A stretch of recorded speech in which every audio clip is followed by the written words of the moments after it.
Hello students, तो कैसे आप सभी लोग। उम्मीद करता हूँ आप सभी बहुत अच्छे होंगे, बहुत शानदार होंगे, आपकी पढ़ाई बेहतरीन तरीके से चल रही होगी। आप सभी को पता है कि हम आपके लिए यूपीएसआई की जो पॉलिटी है उसका पोर्शन आपका कवर करा रहे हैं। जो पॉलिटी है उसको हम आपका कवर करा रहे हैं। यूपीएसआई की जो आपकी पॉलिटी है उसमें भी आपका आज एक नया टॉपिक आपका स्टार्ट होने वाला है। टॉपिक का नाम क्या है आपका? इम्पोर्टेंट संशोधन। जो कि आपके ज़रूरी संशोधन है वो मैं आपके लिए लेकर आया और एक ही क्लास में ये आपके सारे ख़त्म करा दूंगा मैं। जितने भी इम्पोर्टेंट संविधान संशोधन होंगे उनसे रिलेटेड जो भी आपके क्वेश्चन पूछे जाते हैं एग्जाम में। तो चलिए आपका शुरू करते हैं। फर्स्ट वाला क्या है? फर्स्ट है आपका 42वां संविधान संशोधन, जो कि आपका 1976 मतलब 1976 में आपका हुआ था। कब हुआ था? ये आपका 1976 में आपका हुआ था। ठीक है, अब इसके बारे में ये जान लेते हैं कि इस संविधान संशोधन का मतलब क्या बोलते हैं इसको। जैसे कि इसे लघु संविधान कहा जाता है, क्योंकि इसने संविधान के कई हिस्सों में व्यापक बदलाव किए। यह आपातकाल 1975-1977 के दौरान लागू हुआ था और स्वर्ण सिंह समिति की सिफारिशों पर आधारित था। इसके जो मुख्य प्रावधान थे वो क्या थे? प्रस्तावना में समाजवादी, इंपोर्टेंट है, समाजवादी और धर्मनिरपेक्ष ये शब्द आपके जोड़े जाए। और क्या था आपका? अनुच्छेद 51A के तहत 10 मौलिक कर्तव्य और जोड़े जाए। और नहीं, 10 मौलिक कर्तव्य जोड़ जाए। मौलिक कर्तव्य स्टार्टिंग में तभी जुड़े थे आपके। नीति निर्देशक सिद्धांतों को मौलिक अधिकारों पर प्राथमिकता दी जाए। संसद की संविधान संशोधन शक्ति को असीमित किया जाए। संसद की संविधान संशोधन शक्ति को असीमित किया जाए। आपातकाल प्रावधानों में बदलाव। अनुच्छेद 352 से 356। अनुच्छेद 352 और 356 में आपके कुछ बदलाव हुए थे जो कि आपके इसी संशोधन में आपके हुए थे। जैसे कि शिक्षा और पर्यावरण जैसे विषयों को समवर्ती सूची में स्थानांतरित किया जाए। जो शिक्षा और पर्यावरण जैसे विषय थे उनको किस में भेजा गया था? आपका डाला गया था, उनको समवर्ती सूची में आपका डाल दिया गया था इस संविधान संशोधन के दौरान। यह संशोधन संविधान की संरचना और संरचना को समाजवादी और केंद्रीकृत बनाने का प्रयास था। तो चलिए अब आगे देख लेते हैं इससे रिलेटेड आपके प्रश्न क्या क्या हैं। जैसे कि फर्स्ट है आपका 42वां संविधान संशोधन कब लागू हुआ था। ये आपको बताना है कि ये आपका कब लागू हुआ था। मैंने आपको बताया था आपका 1976 में 1976 में आपका ये लागू हुआ था। आगे बढ़ते हैं। नेक्स्ट क्वेश्चन नंबर आपका सेकंड, 42वां संशोधन को क्या कहा जाता है? 42वें संविधान संशोधन को क्या कहा जाता है? मैंने आपको बताया था इसको आपका लघु संविधान कहा जाता है। क्या कहा जाता है इसको? लघु संविधान आपका कहा जाता है। आगे बढ़ते हैं। नेक्स्ट क्वेश्चन नंबर आपका थर्ड, प्रस्तावना में कौन से शब्द 42वें संशोधन द्वारा जोड़े गए थे? ये आप सभी को पता होनी चाहिए। कौन से शब्द थे आपके जो 42वें संशोधन के दौरान आपके जोड़े गए थे? मैंने आपको बताया समाजवादी और धर्मनिरपेक्ष। ये शब्द जो थे आपके, ये दो शब्द आपके जोड़े गए थे संविधान 42वें संविधान संशोधन के दौरान। आगे बढ़ते हैं। नेक्स्ट क्वेश्चन नंबर आपका अगला क्या है? मौलिक कर्तव्यों को किस अनुच्छेद के तहत जोड़ा गया था? मौलिक कर्तव्यों को किस अनुच्छेद के तहत आपका जोड़ा गया था? ये आप सभी को मैंने बताया था 51 अनुच्छेद 51A के तहत आपका जोड़ा गया था। आगे बढ़ते हैं। नेक्स्ट क्वेश्चन नंबर आपका अगला, 42वां संविधान संशोधन ने किस सूची में शिक्षा को स्थानांतरित किया? तो मैंने आपको बताया था शिक्षा को कौन से सूची में आपका स्थानांतरित करते हैं? समवर्ती सूची में आपका डाल दिया गया था शिक्षा को और पर्यावरण को। ठीक है, आगे बढ़ते हैं। नेक्स्ट अब आगे आपका क्या आ जाता है? आगे आ जाता है आपका 44वां संविधान संशोधन। ये भी आपका मोस्ट इंपोर्टेंट संविधान संशोधन है। 44वां संविधान संशोधन 1978। यह संशोधन 42वें संविधान के कुछ कठोर प्रावधानों को संशोधित करने के लिए लाया गया। यह जनता पार्टी सरकार के तहत लागू हुआ। 42वें संविधान संशोधन में तो थोड़ी बहुत कमी रह गई थी, उनको और ठीक करने के लिए जो भी उसमें सुधार किए गए थे उनको कठोर बनाने के लिए संविधान संशोधन आपका लाया गया था, जो कि आपका 1978 में आपका लागू हुआ था। किसमें हुआ था? 1978 में। इसके जो मुख्य प्रावधान है, संपत्ति का जो अधिकार है जो कि आपका अनुच्छेद 19A के F और 31, अनुच्छेद 31 को मौलिक अधिकार से हटाकर वैधानिक अधिकार बनाया गया। अनुच्छेद 300A में इसको डाल दिया गया। फिर ये पहले जो संपत्ति का आपका अधिकार था 19A का F और अनुच्छेद 31, इनको किस में डाल दिया गया था? अनुच्छेद 300A में। और क्या था इसमें? आपातकाल की घोषणा के लिए आंतरिक अशांति को हटाकर सशस्त्र विद्रोह शब्द जोड़ा गया। क्या जोड़ा गया आपका? आंतरिक अशांति को हटाकर जो आपका सशस्त्र विद्रोह है, ये नया शब्द आपका जोड़ा गया था इसके स्थान पर। किसके स्थान पर? इसके स्थान पर।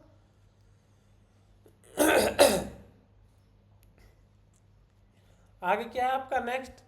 मौलिक अधिकारों जो अनुच्छेद 20 और 21 को आपातकाल में निलंबित न करने का प्रावधान। जो मौलिक अधिकार आपके होते हैं अनुच्छेद 20 और 21, आपातकाल यदि इमरजेंसी भी लग जाती है तो ये आपके तब भी निलंबित आपके नहीं होंगे। ये था। संसद की संविधान संशोधन शक्ति को सीमित किया गया। इसने आपातकाल के दुरुपयोग को रोकने और नागरिक स्वतंत्रता को मजबूत करने का प्रयास किया। जो आपातकाल लगाने के बाद सरकार आपका अपनी मनमर्जी कुछ भी कर सकती है, तो ये चीज़ इसके अंदर में थोड़ी बहुत इसकी सुनवाई हुई थी, मतलब रोका गया था इसको कि आपातकाल के दौरान भी ये चीज़ें आपकी बनी रहेंगी, ये चीज़ें आपकी हटेंगी नहीं। आगे बढ़ते हैं नेक्स्ट। इससे रिलेटेड जो आपका क्वेश्चन है, 44वां संविधान संशोधन ने किस अधिकार को मौलिक अधिकार से हटाया? कौन से अधिकार को हटाया था? ये आपका जो संपत्ति का जो अधिकार था ना, इसको हटा दिया था। ये कौन से उसमें था आपका? 19(1) का F। 19(1) का जो F था उसको, और अनुच्छेद 31, इनको हटाकर आपका कहाँ डाल दिया गया था? इनको हटाकर डाल दिया गया था 300A में। आगे बढ़ते हैं नेक्स्ट। 44वां संविधान संशोधन कब लागू हुआ था? ये आपका 1978 में हुआ था। कब हुआ था? 1978 में। 42वां कब हुआ था आपका? 1976 में। 42वां कब हुआ था आपका? 1976 में। आगे बढ़ते हैं नेक्स्ट क्वेश्चन नंबर आपका अगला। 44वें संविधान संशोधन ने आपातकाल की घोषणा के लिए क्या शब्द बदला? कौन सा शब्द बदला था? याद करो, मैंने जस्ट अभी आपको बताया था। क्या था? आंतरिक अशांति से सशस्त्र विद्रोह। आंतरिक अशांति का आप यूज नहीं करोगे, उसकी जगह पर आपको क्या यूज करना होगा? उसकी जगह पर आपको सशस्त्र विद्रोह यूज करना होगा, ये बोला गया था इसमें। क्लियर सभी बच्चों को? आगे बढ़ते हैं नेक्स्ट। संविधान का अधिकार अब किस अनुच्छेद के तहत है? संविधान नहीं, संपत्ति का जो अधिकार है कौन से अनुच्छेद के तहत ये आपका आता है? कौन से अनुच्छेद के तहत पहले था? ये आपका अनुच्छेद 31 और 19(1) का F। याद रखना है दिमाग में, वो आपको फोटोग्राफिक मेमोरी याद रख लेनी है। वो क्या था आपका, और कौन से अनुच्छेद में जोड़ा गया था? अनुच्छेद 300A में। अनुच्छेद 300A में आपका डाल दिया गया था। 44वां संविधान संशोधन ने किन मौलिक अधिकारों को आपातकाल में निलंबन से संरक्षित किया? कौन से थे वो? याद करो, मैंने अभी आपको क्या बताया था, कौन से मौलिक अधिकार थे जिनको क्या करना था? जिनको आपके आपातकाल भी अगर लग जाए तो वो भी आपके निलंबित नहीं होंगे। वो आपके अनुच्छेद 20 और 21 थे। अनुच्छेद 20 और 21 थे। देखो मैंने आपको क्या बताया था, अनुच्छेद 20 और 21, ये ना आपका अनुच्छेद 20 और 21, ये आपके आपातकाल में भी निलंबित ना करने का प्रावधान था इनको। क्लियर? तो राइट आंसर आपका क्या हो जाएगा? अनुच्छेद 20 और 21। आगे बढ़ते हैं नेक्स्ट। आगे क्या आ जाता है आपका? 73वां संविधान संशोधन, जो कि आपका 1992 में हुआ था। आपको सन भी याद रखनी है। जैसे कि इसने पंचायती राज संस्थाओं को संवैधानिक दर्जा दिया। 73वां जो संविधान संशोधन था, इसने क्या किया? पंचायती राज संस्थाओं को संवैधानिक दर्जा दिया और स्थानीय स्वशासन को मजबूत किया। स्थानीय स्वशासन को क्या किया? मजबूत किया। ठीक है। इसके मुख्य प्रावधान क्या थे? अनुच्छेद 243 से 243 ओ जोड़े गए। ठीक है, ये 0 नहीं, ये ओ है। 11वीं अनुसूची जोड़ी गई, जिसमें पंचायतों के 29 मतलब 29 कार्य शामिल हैं। ग्राम पंचायत, पंचायत समिति, जिला पंचायत की त्रिस्तरीय व्यवस्था। त्रिस्तरीय ग्राम पंचायत, पंचायत समिति और जिला पंचायत। महिलाओं के लिए 33% आरक्षण, बाद में बढ़ाकर 50% कुछ राज्यों में। महिलाओं के लिए 33% आरक्षण कर दिया गया था कुछ राज्यों में, बाद में बढ़ाकर वो 50% ही कर दिया गया था आपका।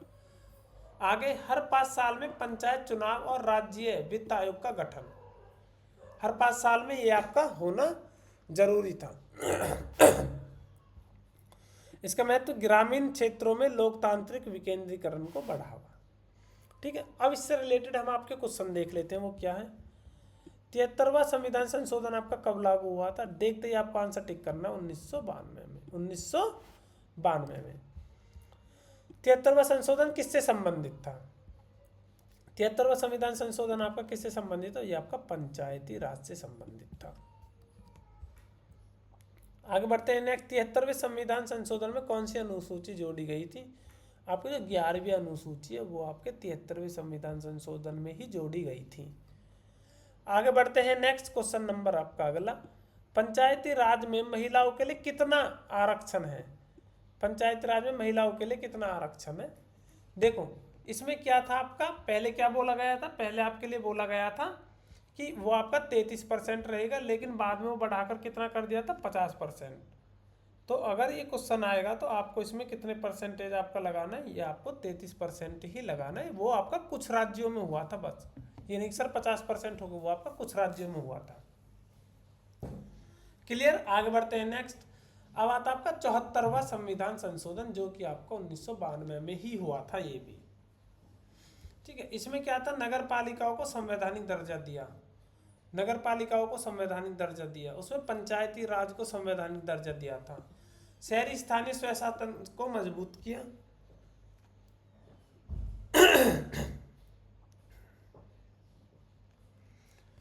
आगे आपका इसके जो मुख्य प्रावधान है वो क्या थे? अनुच्छेद 243 पी से ओ तक कहाँ थे आपके? 243 से लेकर 243 ओ तक आपके पंचायती राज में थे। 243 पी से 243 जेड जी तक जोड़े गए। 12वीं अनुसूची जोड़ी गई जिसमें नगर पालिकाओं के 18 कार्य शामिल है। नगर पालिका, नगर निगम और नगर पंचायत की व्यवस्था, इसमें त्रिस्तरीय व्यवस्था की गई थी। महिलाओं के लिए 33% का आरक्षण। हर 5 वर्ष में चुनाव और राज्य वित्त आयोग। और इसका महत्व क्या था? शहरी क्षेत्रों में विकेंद्रीकरण को बढ़ावा देना। क्लियर? अब इससे रिलेटेड क्वेश्चन कर लेते हैं। ये इमेज आपको दिमाग में फिट कर लेने कि क्या क्या बताया था सर ने। क्या था आपका? 74वां संविधान संशोधन आपका कब लागू हुआ? देखते ही आंख बंद करके आप आंसर बता सकते हो, 1992, 1992। आगे बढ़ते हैं नेक्स्ट। 74वां संविधान संशोधन किससे संबंधित है? देखो ये आपका पंचायती राज कौन सा था? ये आपका 73वां था। कौन सा था? 73वां। 74वां आपका कौन सा है? नगर पालिका। कौन सा है? नगर पालिका। याद रखनी है ये चीजें। 74वें संशोधन में कौन सी अनुसूची जोड़ी गई? कौन सी जोड़ी गई थी आपकी? 12वीं जोड़ी गई थी। कौन सी? 12वीं अनुसूची आपकी जोड़ी गई थी। 11वीं अनुसूची किस कब जोड़ी गई थी? 73वें संविधान संशोधन में आपकी 11वीं अनुसूची जोड़ी गई थी। आगे बढ़ते हैं नेक्स्ट। नगर पालिकाओं के लिए कितने कार्य 12वीं अनुसूची में है? कितने कार्य हैं? वो आपके 18 कार्य हैं। पंचायती राज में कितने कार्य थे आपके? 29 कार्य थे। ये चीज आपको याद रख लेनी है। आगे बढ़ते हैं नेक्स्ट। 74वां संविधान संशोधन में नगर पालिका चुनाव की अवधि क्या है? चुनाव की अवधि आपकी क्या थी? हर 5 साल में, हर 5 वर्ष में, हर 5 वर्ष में। ध्यान रखनी है चीजें। अब आगे जो आपका आ जाता है वो आ जाता है 86वां संविधान संशोधन, जो कि आपका 2002 में हुआ था। कब हुआ था? 2002 में हुआ था। 2002 में। इसमें आपका क्या इंपॉर्टेंट था? इसने शिक्षा को मौलिक अधिकार बनाया और बच्चों के लिए मुफ्त और अनिवार्य शिक्षा सुनिश्चित की। शिक्षा को मौलिक अधिकार बनाया और बच्चों के लिए जो मुफ्त शिक्षा है और जो शिक्षा अनिवार्य है वो सुनिश्चित की कि आपको बच्चों को शिक्षा मिलनी ही चाहिए। इसके मुख्य प्रावधान क्या थे? अनुच्छेद 21A जोड़ा गया।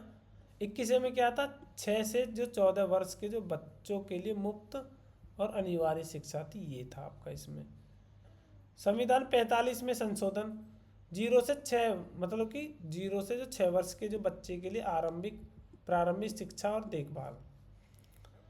अनुच्छेद 51A का के जोड़ा, माता पिता का कर्तव्य है कि वे अपने बच्चों को शिक्षा दें। ये आपको याद रख लेनी है। और क्या था आपका? RTE शिक्षा का, राइट टू एजुकेशन, शिक्षा का अधिकार अधिनियम 2009 पर 9 का आधार। क्लियर? आगे बढ़ते हैं। इससे रिलेटेड जो आपके इंपॉर्टेंट क्वेश्चन है वो आपके क्या है? 86वां संविधान संशोधन आपका कब लागू हुआ? आपको देखते ही 2002 में आपका हुआ था, 2002 में। आगे, शिक्षा को मौलिक अधिकार किस अनुच्छेद के तहत बनाया गया? शिक्षा को जो मौलिक अधिकार था वो किस अनुच्छेद के तहत आपका बनाया गया था? अब ये आपको बताना है। ये आपका 21 अनुच्छेद 21A के तहत। आगे बढ़ते हैं नेक्स्ट।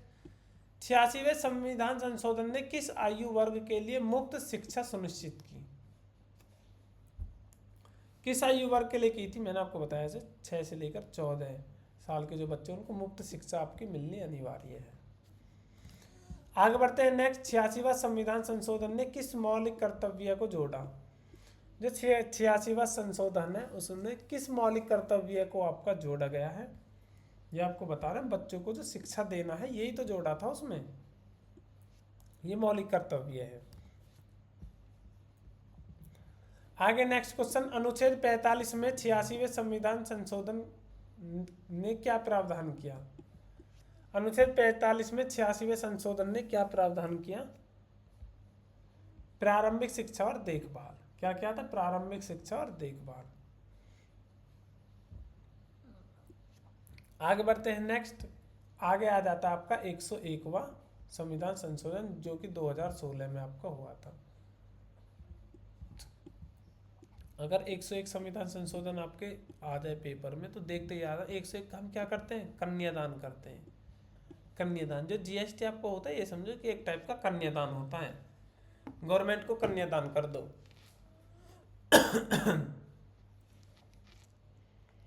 ठीक है, तो ये किससे रिलेटेड? आपका जीएसटी से। इसने वस्तु और सेवा कर में तो जीएसटी को लागू किया जो भारत में कर सुधार का एक महत्वपूर्ण कदम था। अनुच्छेद 246A जोड़ा गया। केंद्र और राज्य को जीएसटी लगाने का अधिकार है। इसका मतलब ये था 246A का। अनुच्छेद 269A अंतर्राज्यीय व्यापार पर जीएसटी। जो राज्य टू राज्य आपका मतलब राज्य के अंदर जो आपका व्यापार होगा उस पर भी आपका जीएसटी लगेगा। जीएसटी परिषद का गठन अनुच्छेद 279A के तहत आपका हुआ था। कई अप्रत्यक्ष करों जैसे वैट, सेवा कर आदि को समाप्त किया। ठीक है, कुछ कर इसकी वजह समाप्ति हो गए थे। एक राष्ट्रीय एक कर की अवधारणा आपकी आई थी। आगे बढ़ते हैं नेक्स्ट। इससे रिलेटेड आपका जो भी आपका क्वेश्चन है ये आपको याद रख लेना है। 101वां संविधान संशोधन आपका कब लागू हुआ था? 2016 में। कब लागू हुआ था आपका? 2016 में। आगे बढ़ते हैं नेक्स्ट। 101वां संविधान संशोधन किससे संबंधित है? मैंने आपको बताया कि यदि 101 आए एग्जाम में तो 101 का मतलब क्या होता है? कन्यादान करते हैं और जीएसटी एक टाइप का आपका कन्यादान ही होता है। आगे बढ़ते हैं नेक्स्ट। जीएसटी परिषद का गठन किस अनुच्छेद के तहत हुआ था? जो जीएसटी परिषद का जो गठन है वो किस अनुच्छेद के तहत आपका हुआ था ये आपको बताना है। तो अनुच्छेद कौन सा था? 279A के तहत। 279A के तहत आपका क्या हुआ था? जीएसटी परिषद का गठन आपका हुआ था। आगे बढ़ते हैं नेक्स्ट। क्वेश्चन नंबर आपका अगला।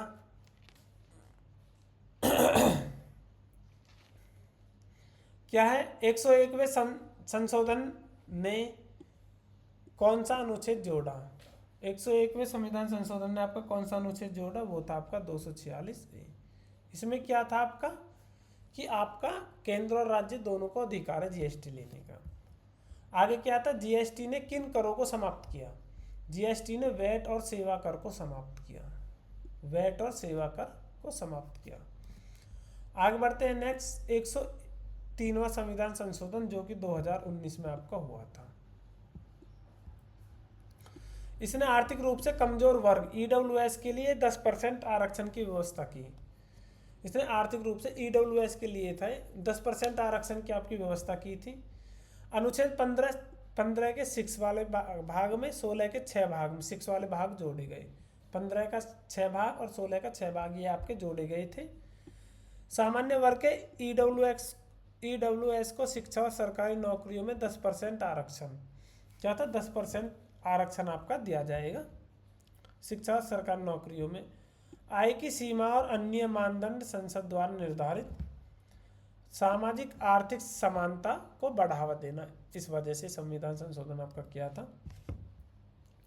अब 103वां संविधान संशोधन आपका कब लागू हुआ था? ये आपका 2019 में आपका लागू हुआ था। कब हुआ था? 2019 में आपका लागू हुआ था। आगे बढ़ते हैं नेक्स्ट। 103वां संशोधन किसके लिए आरक्षण प्रदान करता है? किसके लिए आरक्षण प्रदान करता है? ये आपके लिए ईडब्ल्यूएस के लिए। किसके लिए? ईडब्ल्यूएस के लिए आरक्षण प्रदान करता है। आगे बढ़ते हैं नेक्स्ट। ईडब्ल्यूएस आरक्षण कितना है?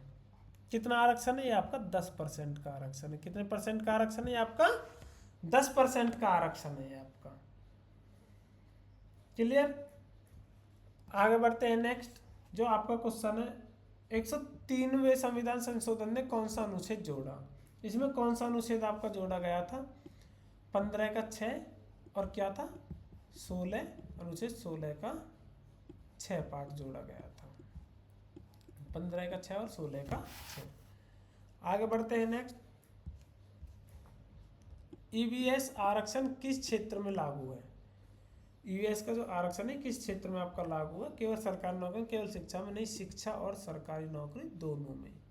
ईडब्ल्यूएस का जो आरक्षण है वो आपको दोनों में मिलेगा, शिक्षा में भी और सरकारी नौकरी में भी।